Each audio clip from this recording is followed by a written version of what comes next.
La question concerne l'OTAN. Certains pays européens nous aident, nous soutiennent, et d'autres pas. L'Allemagne a été d'un grand soutien, formidable. D'autres sont de bons soutiens. Je pense que Mark, le chef de l'OTAN, Mark Rutte, est formidable. Mais l'Espagne, par exemple, est très mauvais. Et j'ai dit à Scott de couper tous les entretiens avec l'Espagne. Moi, j'ai demandé à tous les pays de l'Europe de hausser de 5% leurs dépenses nucléaires. C'était formidable, mais l'Espagne n'a pas voulu. Et maintenant, l'Espagne a dit que nous ne pouvons pas nous servir de leur base pour nos attaques. Eh bien, tant pis, moi je dis, on peut y aller quand même, hein, on ira sans leur demander leur avis. Donc, l'Espagne n'est pas très amicale. L'Espagne n'a rien pour nous, à part les Espagnols eux-mêmes, qui sont un peuple formidable. Vous savez, c'était le seul pays à l'OTAN qui n'a pas voulu monter jusqu'à 5% les dépenses militaires. Je pense qu'ils voulaient rester à 2%, et même les 2%, ils ne les paient pas. Donc, nous avons arrêté le commerce avec l'Espagne. Nous ne souhaitons plus travailler avec l'Espagne. Et je ne suis pas ravi de la position du Royaume-Uni non plus.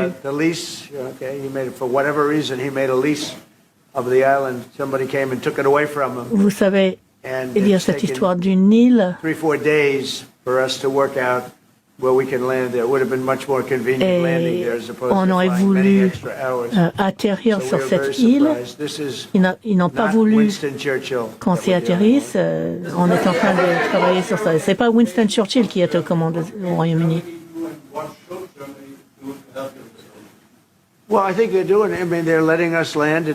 Donc, il y a des endroits où nous pouvons atterrir. Et ils nous aident. Nous ne leur demandons pas d'envoyer des soldats au front. C'est un pays qui est respecté. Nous avons de très bonnes relations, notamment maintenant avec le nouveau dirigeant.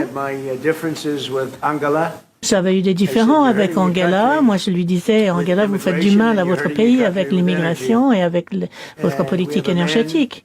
Mais maintenant, nous avons un homme qui est assis à ma droite, qui est vraiment le contraire d'Angela sur l'immigration, sur la politique énergétique. Je pense qu'il fait très bien son travail.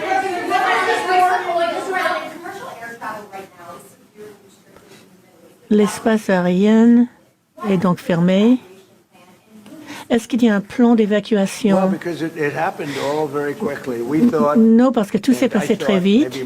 Moi, j'ai pensé, je peux demander à Marco ce qu'il pensait, mais moi, je pensais qu'on aurait une situation où nous serions attaqués. Ils s'apprêtaient à attaquer l'Israël et à s'attaquer d'autres pays. Vous savez, ce sont des missiles qui ciblent ces pays depuis longtemps déjà. Ils étaient prêts à partir. Donc, nous avons pris le pas, nous avons attaqué en premier. Et nous sommes en train de décimer leurs forces militaires et leur armement. Et nous avons des munitions à ne plus en finir.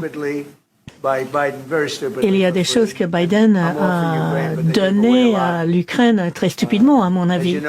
Il les a données à l'Ukraine, mais moi, vous savez, moi, je ne donne pas les munitions. Je fais payer les munitions. L'Union européenne achète les munitions et décide ce qu'ils vont faire. Ils peuvent le donner à l'Ukraine s'ils le souhaitent. Mais il nous reste beaucoup de munitions, sans limite même.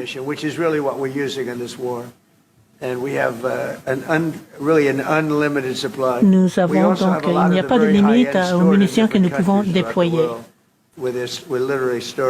Et nous avons des munitions qui sont en fait stockées partout dans le monde. J'ai reconstruit les forces militaires lors de mon premier mandat.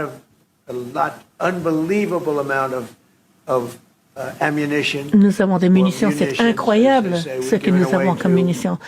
Le Wall Street Journal a dit faussement qu'on a donné les munitions au Moyen-Orient, mais c'est pas vrai, ça a été donné à l'Ukraine. Au Moyen-Orient, il y a des pays riches qui ont acheté des munitions, mais nous avons donné les... Eh bien, le pire scénario, c'est que, en fait, ici, nous voulons les battre d'un point de vue militaire, et c'est ce qui est en train de se passer. Nous voulons qu'ils ne puissent plus se servir de leurs missiles. Ils ont augmenté leur stock au cours des dernières années, et nous en avons détruit beaucoup. Je pense que le pire scénario serait que nous faisions tout ça pour que le dirigeant qui remplace le dirigeant actuel soit aussi mauvais que lui. Ce serait sans doute le pire cas, que nous fassions tout cela et que pour nous rendre compte dans 5 ans que la situation n'est en fait pas meilleure. Nous verrons ce que fait le peuple. Nous leur avons dit de ne pas aller manifester tout de suite parce qu'il y a beaucoup de frappes à l'heure actuelle, mais j'imagine que ce serait le pire.